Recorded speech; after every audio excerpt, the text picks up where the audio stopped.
La discusión en la Argentina parece haber quedado abortada antes de empezar, porque el gobierno ya ha desmentido que esté impulsando un proyecto de ley de ese tipo. De todas formas, es la denuncia que pone sobre la mesa la oposición. Para hablar de este y otros temas ya está con nosotros Agustín Rossi. Buenas noches, Agustín. Gracias por venir. Bienvenido. ¿Qué tal? ¿Qué pensás de esta discusión que se está dando, en la que la oposición se pone ya casi como víctima? Lo primero que hay que decir que nosotros somos el espacio político que eliminó, despenalizó el delito de calumnias e injurias, ¿no? Allá cuando apenas Cristina asumió como presidenta, impulsó la eliminación del delito de calumnias e injurias que involucraba a los periodistas, como forma de garantizar mucho más la libertad de prensa y la libertad de expresión. La criticada ley de medios era una ley que no se metía con los contenidos, era una ley que no tenía ninguna, en la totalidad de los artículos no había un artículo que tenía que ver con los contenidos, tenía que ver fundamentalmente, era una ley antimonopólica con las posiciones dominantes y demás.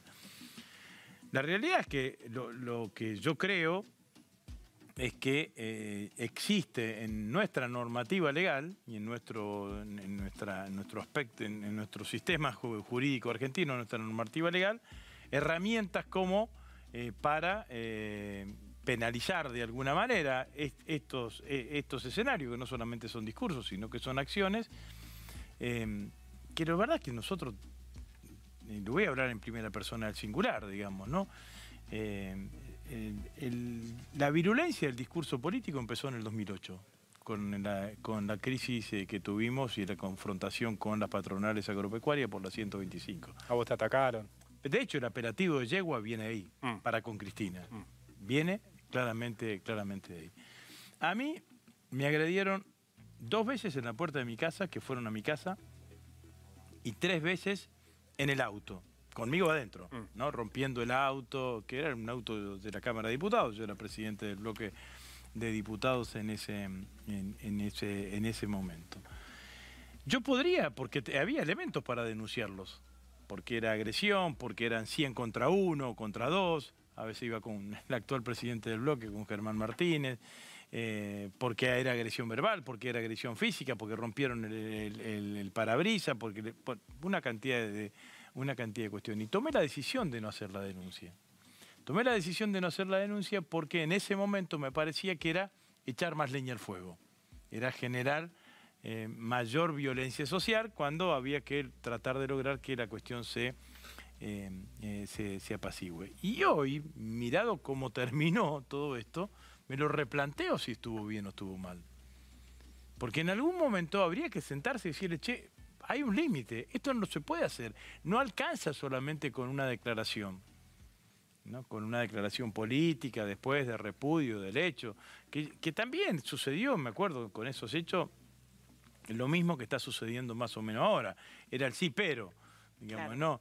¿no? Bueno, sí, está bien, repudiamos, pero ¿para qué va Rossi a Venado Tuerto? Como si fuese el problema, fuese el culpable yo, digamos, ¿no? Entonces, me parece que nosotros fuimos muy contemplativos con ese tipo de cuestiones. Entonces, nos agredieron, no hicimos ninguna denuncia, me agredieron a mí, agredieron a otros dirigentes políticos, me acuerdo.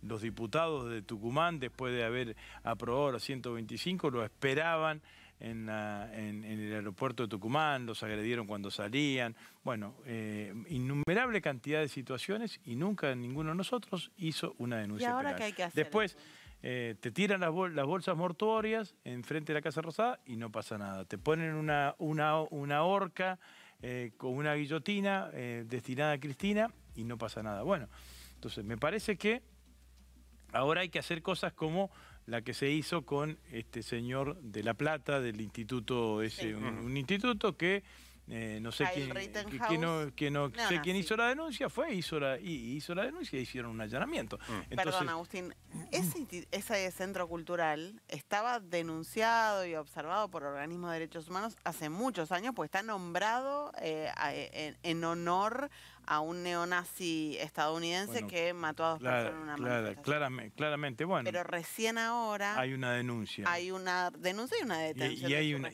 Y hay una acción, claro. Digamos, ¿no? Entonces, bueno, esto es lo que me parece que hay que hacer. No es una ley mordaza para nadie. Vuelvo a decir, nosotros despenalizamos el delito de calumnia e injuria. Nosotros hicimos una ley de medios que nadie nos acompañó y que tenía y no se metía, porque hubo otras leyes de medios en ese momento, no se metía en ningún momento en los contenidos, no regulaba ningún tipo de contenido. Lo que sí creemos es que hay situaciones que coadyudan a generar determinados climas. Yo creo que no es de ahora. A ver, vamos a decir, yo el otro día veíamos lo de TN, lo de Luis Lobo.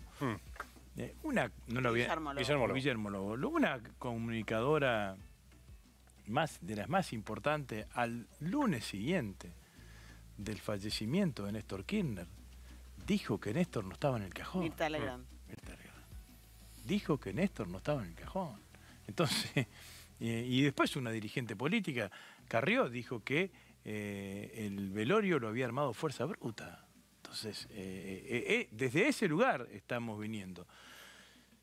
Yo soy de los que pienso que independientemente de todo esto, este hecho horrible que sucedió con Cristina y que nunca hay que perder de vista que la víctima es ella, independientemente de todas las consideraciones, ella y su familia en forma directa, abre quizás una mínima ventana de oportunidad como para que la dimensión, la intensidad de la política entendida como agresiva, baje un par de cambios. Es una mínima reflexión. Es verdad lo que dice Rossi, porque a Cristina intentaron matarla y la oposición la señala diciéndole no te victimices. Claro. Sí, bueno, pero yo no lo quiero hacer mucho el ejercicio porque me asusta, digamos, ¿no? ¿Qué hubiese pasado si hubiese salido la bala? ¿De qué estaríamos hablando? Entonces, es terrible la situación. Y nadie de nosotros quiso hacer un uso de eso. Lo del viernes en la plaza debe haber sido la plaza más grande de los últimos tiempos, comparable solamente quizás como cuando Cristina dejó el gobierno el 9 de diciembre del 2015. Y hubo un documento escrito, leído, nadie hizo abuso de un escenario,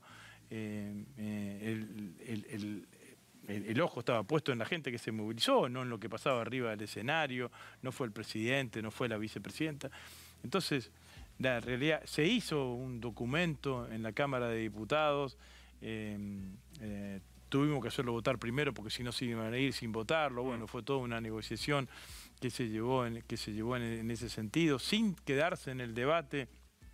Bueno, de todas maneras salió, más o menos, salió en ese sentido, pero la realidad es que yo hay otra cosa, y lo vengo diciendo y lo dije el mismo viernes. La Argentina no tiene tradición de esto que sucedió. Cuando uno analiza nuestra historia política, yo creo que lo más comparable que encuentro, no yéndome a Dorrego, digamos, no al fusilamiento de Dorrego, digo, en la década del 30 del siglo pasado, el intento de asesinato en el Senado a Lisandro de la Torre, que termina con la muerte de Enzo Verdovejere, que era un colaborador de la Torre, que además era senador electo y nunca pudo jurar, claramente. Pero no hay antecedentes de eso. Entonces, como no hay antecedentes, este hecho también tiene que hacer reflexionar sobre las medidas de seguridad y de custodia que tienen los principales dirigentes políticos del oficialismo y de la oposición. ¿Qué cambiarías vos? No, yo no cambiaría en términos prácticos o puntuales. Lo que digo es que en general nosotros, los argentinos, los dirigentes políticos argentinos, tenemos un estilo de hacer política que es de mucha cercanía con la gente. Para decirlo claramente, yo, y hablar en primera persona del singular, yo tengo custodia ahora porque soy titular de la AFI, he tenido custodia como ministro de Defensa. En general, cuando participo de una actividad política, le digo a la custodia que se repliegue, no que me acompañe, digamos, ¿no? Porque uno para facilitar el contacto. Lo hacemos nosotros, lo hacen los dirigentes opositores. Ahora, este hecho no puede pasar inadvertido para todos. Yo, si a mí me preguntan, a cualquiera le sugeriría, lo sugería en mi gobierno, en mi espacio político, a los principales dirigentes, refuercen, hagan más rígido, tengan más en cuenta los mecanismos que se tengan en cuanto a custodia y cuidado personal. Porque... Te interrumpimos un segundo, Agustín, sí, porque está saliendo Brenda Urián.